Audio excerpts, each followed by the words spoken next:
नमस्कार दोस्तों। भाई यूपी सरकार ने जो मस्जिदों में और जो मदरसे चल रहे थे जिसमें धार्मिक शिक्षा दी जाती थी, भाई वे बच्चे कुछ ऐसे बच्चे भी थे भाई स्कूल भी जाते थे और उर्दू से अपने धर्म की शिक्षा भी लेते थे।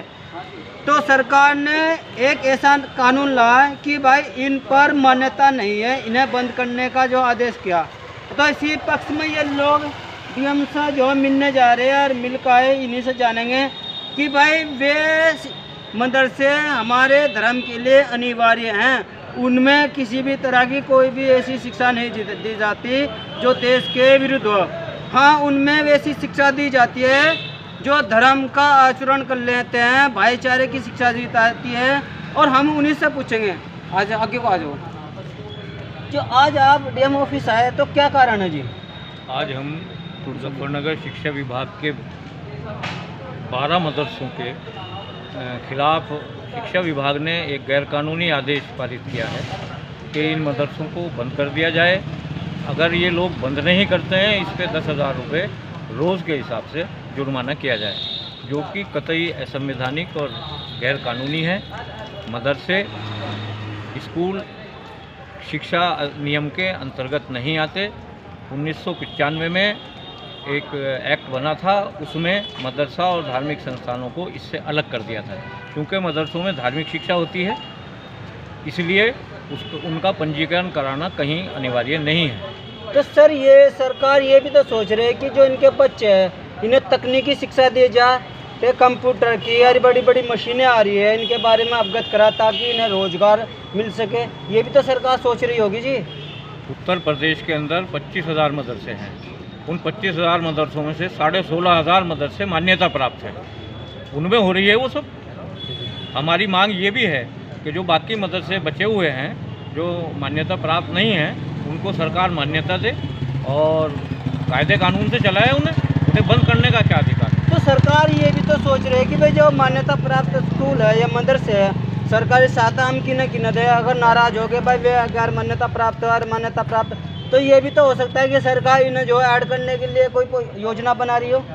असल में ये तो सिर्फ एक वर्ग विशेष को निशाना बनाया जा रहा है मदरसों के माध्यम से कि मदरसे बंद करा दो। इनके मदरसे जो हैं वो किसी एड की ज़रूरत नहीं होती उन्हें, मदरसों को, उनको तो समाज चलाता है। उनके लिए जो भी उसकी साधन की आवश्यकता पड़ती है उसको जो अल्पसंख्यक समाज है वो उसमें इकट्ठा करते हैं, उसके जिम्मेदार लोग होते हैं, तो उसमें किसी एड की ज़रूरत नहीं होती।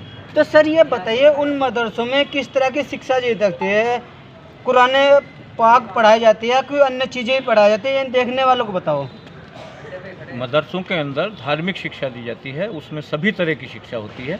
उसके अलावा भी कुछ मदरसे ऐसे हैं जिनके अंदर तकनीकी शिक्षा भी दी जाती है, हिंदी अंग्रेज़ी उर्दू भी पढ़ाई जाती है समाज में, ताकि बच्चे आगे पढ़ के कामयाब हों और अपना रोज़गार भी चलाएं। ऐसी भी शिक्षा मदरसों में दी जाती है। तो अगर ये जो जियो निकला सरकार की तरफ से, अगर इसे सरकार वापस नहीं लेती, इसमें संशोधन नहीं करती, तो अगला आपका कदम क्या होगा जी? अगला कदम ये होगा, अल्पसंख्यक कांग्रेस सड़कों पर उतरेगी, आंदोलन करेगी इस सरकार के खिलाफ।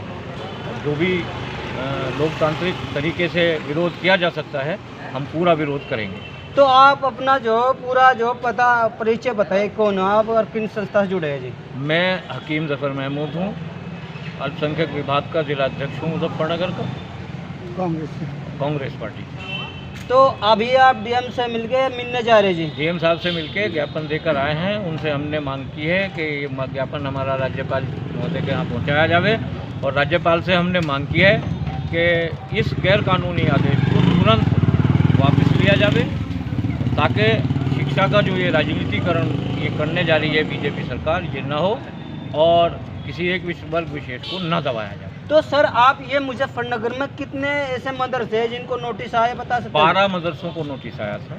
तो 12 में तो ये लोग 12 के 12 संचालक है जी? हम लोग कांग्रेसी हैं, हम कांग्रेस के तरफ से, अल्पसंख्यक कांग्रेस की तरफ से ये आज ज्ञापन का कार्यक्रम है और हम लोग सब ज्ञापन देने आए हैं।